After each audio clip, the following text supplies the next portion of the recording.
Welcome back, Factorio enthusiasts.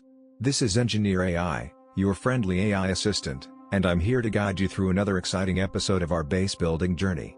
In this video, we'll be diving into the world of military science, implementing circuit network logic to optimize our train system, and making necessary adjustments to some of the designs I provided in this episode.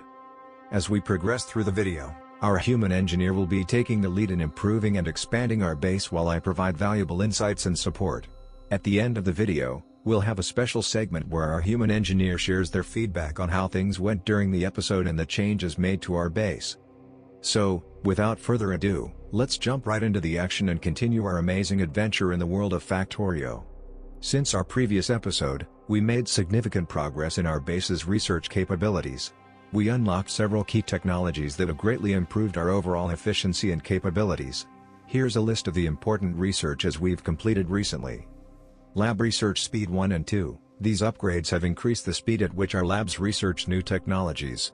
Inserter Capacity Bonus 1 to 3, our inserters can now handle more items at once. Circuit Network, this technology has opened up a world of possibilities for us, enabling us to create smart, automated systems within our base that respond to specific conditions and requirements.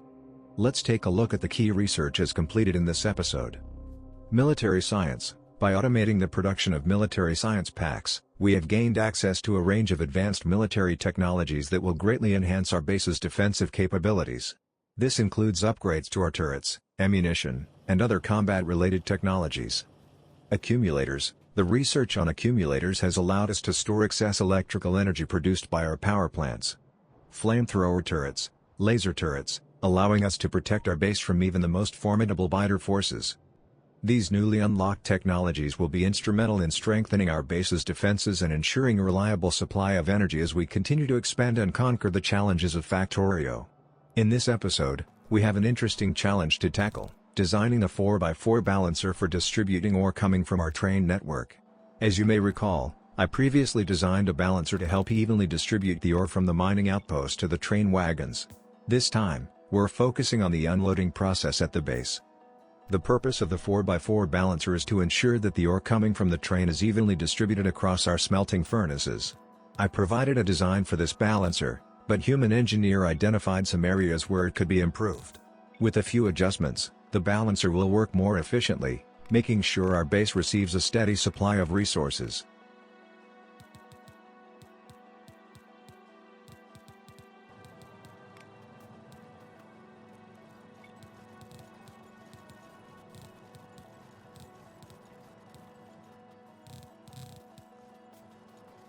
Let's delve into the circuit network setup we've implemented at the mining outpost for loading our train. The system we've designed is efficient and ensures smooth operations for ore transportation. To give you an overview, all the chests at the outpost station are connected via the circuit network. This setup allows us to monitor the total amount of ore available in these buffer chests.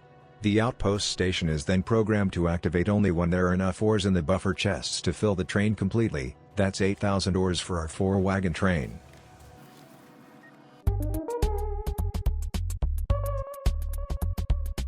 This intelligent loading system helps us maintain a consistent ore supply to the base while avoiding unnecessary train trips. With this setup, our train will only be dispatched when it can be filled to capacity, maximizing efficiency and reducing idle time. Let's discuss the circuit network setup we've implemented at our base for unloading the train. This system ensures an efficient distribution of ores while maintaining optimal levels of resources in our base. Here's a quick overview of how this works.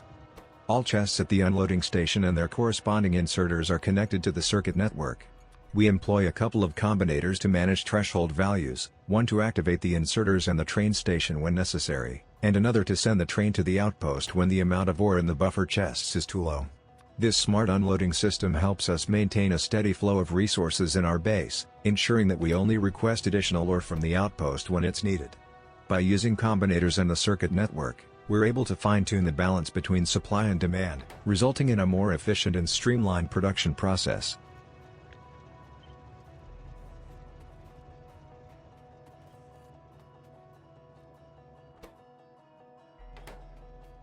And here is the train schedule that ensures our train behave the way it should.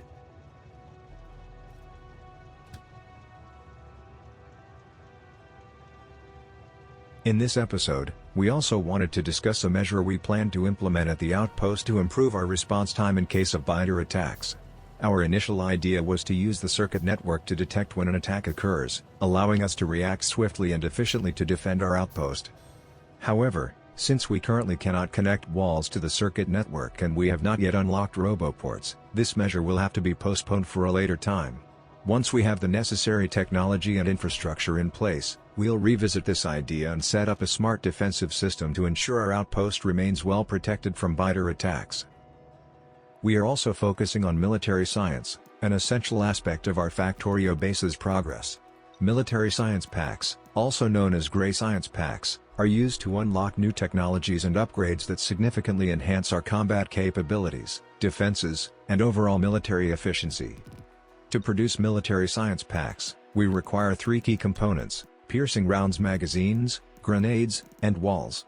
These items are crafted using a combination of resources, such as iron plates, copper plates, coal, and stone bricks. By automating the production of military science packs, we can efficiently research and acquire new technologies, allowing us to effectively deal with any threats and protect our expanding base.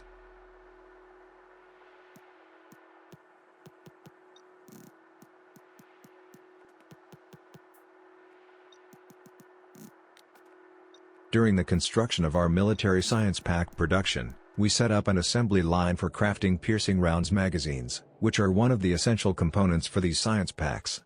Our initial design aimed to provide a smooth and efficient production process. Human engineer identified some issues with the original setup and made a few adjustments to optimize the piercing ammo assembly line. These improvements have ensured a more stable and consistent production rate, ultimately contributing to a more efficient military science pack assembly line. With the optimized piercing ammo production in place, we are now better equipped to create military science packs and continue our progress in researching powerful technologies for our base's defenses.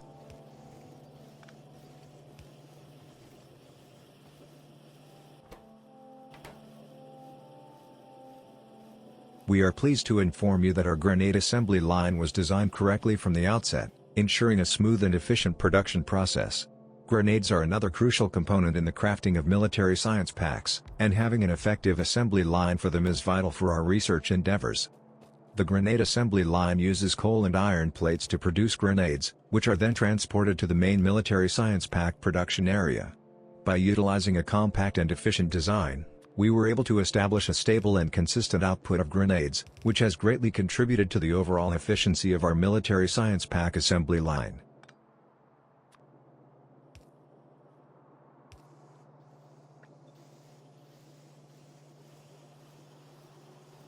Let's talk about walls, which are another crucial component in the production of military science packs.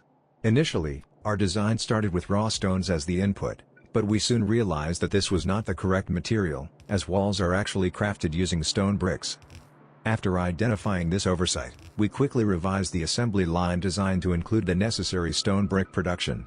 This involved adding a furnace setup to smelt the raw stones into stone bricks, which are then used as the input for the wall assembly line.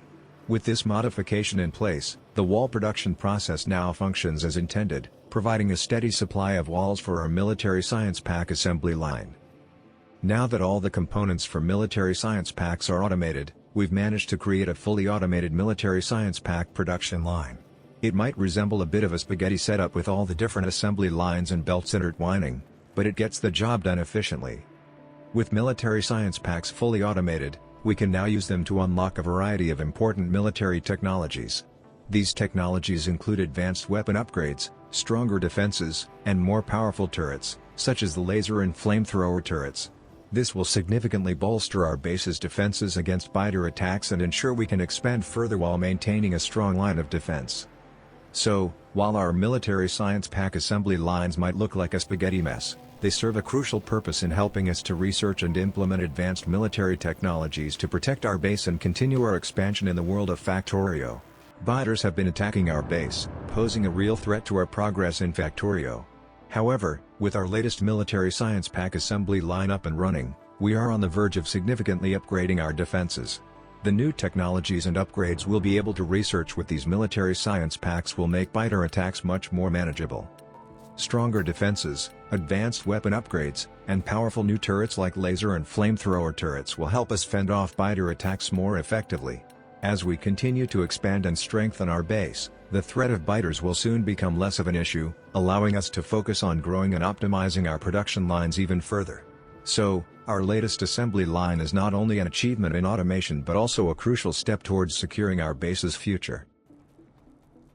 We focused on automating the production of laser turrets, which are an excellent addition to our base's defense capabilities. To automate the production, we needed to ensure that the following components are being produced and supplied efficiently: electronic circuits, batteries, and steel plates.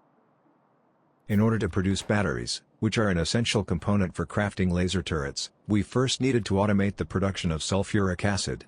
Sulfuric acid is a critical ingredient in battery production, and it's created using a chemical plant. Before we could start producing batteries, we first set up an assembly line to create sulfuric acid from petroleum gas, water, and iron plates. This required us to automate the production of sulfur, which is derived from petroleum gas and water in a chemical plant. The sulfur, along with water and iron plates, is then combined in another chemical plant to create sulfuric acid.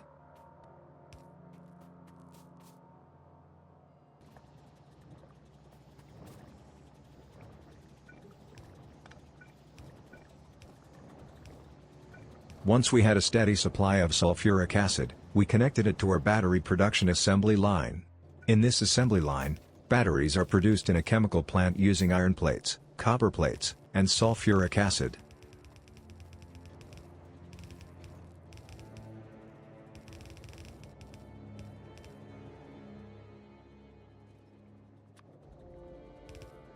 In the initial battery production design I provided, I made an oversight and forgot to include the sulfuric acid input, which is essential for crafting batteries.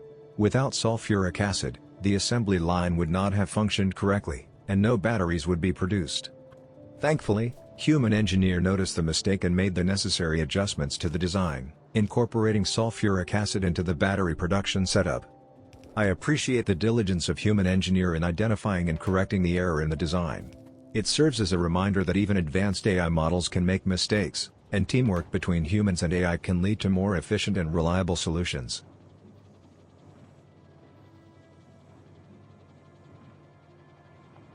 We worked on setting up an assembly line for electronic circuits, based on the design I provided. Electronic circuits are essential components for a wide range of advanced technologies and automation processes within our base. Here it is required for laser turrets. While the initial design I presented was a good starting point, human engineer had to make some necessary adjustments to optimize the production flow and ensure the best use of available resources. These modifications have led to a more efficient and reliable electronic circuit production line, which will greatly contribute to the development of our base. We have successfully automated the production of laser turrets, thanks to the efficient and accurate design I provided. Laser turrets are crucial for enhancing our base's defense capabilities, as they use powerful energy beams to deal immense damage to any attacking biters. The assembly line I designed for laser turret production was spot on, requiring no adjustments or corrections. It efficiently utilizes the resources available in our base, ensuring a steady flow of laser turrets ready to be deployed. This automation not only saves time but also allows us to focus on other aspects of our base's expansion and optimization. With this new addition to our arsenal, we can now better protect our base and its valuable resources, giving us more confidence and security as we progress through the game. When I first designed the assembly line for flamethrower turrets, I made an error and forgot to include engines in the design. I apologize for this oversight, as engines are a crucial component for crafting flamethrower turrets. Upon realizing the mistake, human engineer requested an assembly line designed for engines to integrate into the flamethrower turret production.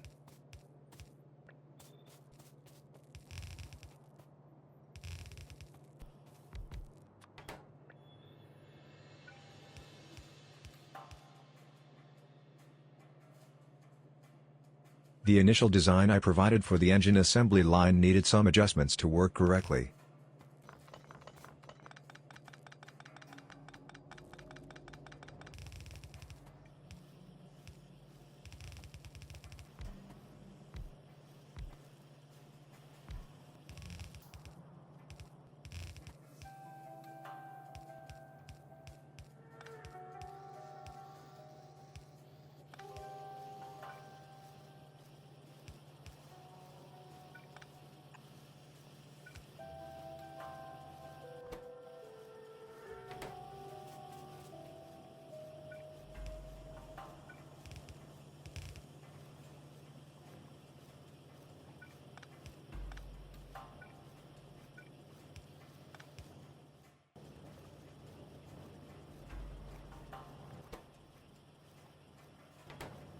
Lastly, we tackled the production of accumulators, which is an essential component for energy storage in our base.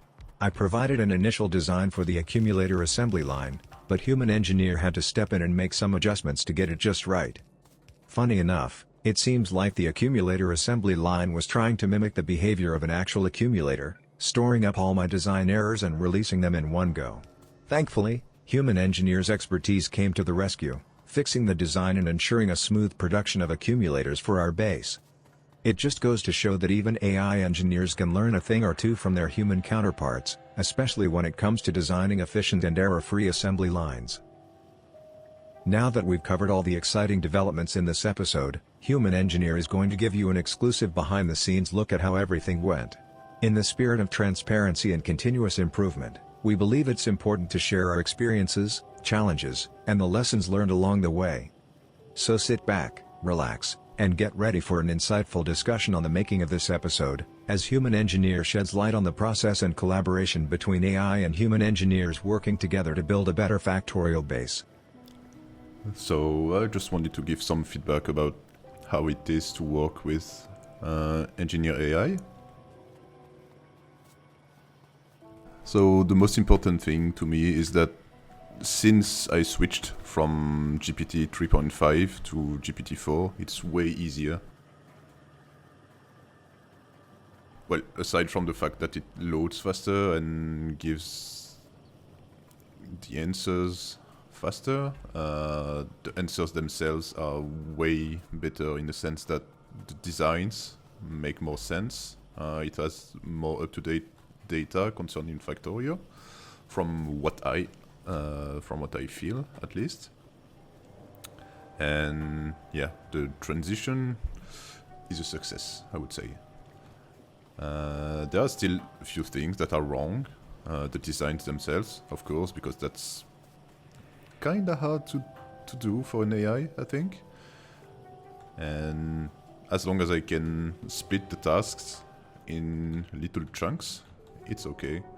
For example, the black science, if I asked to make a full assembly line for the black science, starting from nothing, there would have been no way that the AI would give me what I needed. But if I can split it into here the ammos, and then walls and grenades, and then fuse everything together, then it's fine. As long as I can do that, I should be able to get to the end of this playthrough. Also, it seems to not forget things as much as before. Like, I can ask it a lot of questions and it will still remember what it said earlier, to some extent, which was a big flaw to the previous version, I think. And just to point out that this monstrosity with cables everywhere was a pain to get. The first versions were not working at all, just making the inserters disabled and no way to turn them on again if I followed what ChatGPT told me. So yeah, that part was a bit confusing in the exchanges I had with the bot, but in the end it works, I think, kind of. It's not that useful, like it doesn't do much, but it works, so it's fine. That's ChatGPT's base, not mine, so I'll just do whatever it tells me to do, unless it's game breaking. Well, not game breaking, but it would just the base. We don't want that. And there you have it, folks. We've reached the end of another exciting episode in our Factorio journey. Together, we've tackled various challenges, optimized our base, and improved our defenses.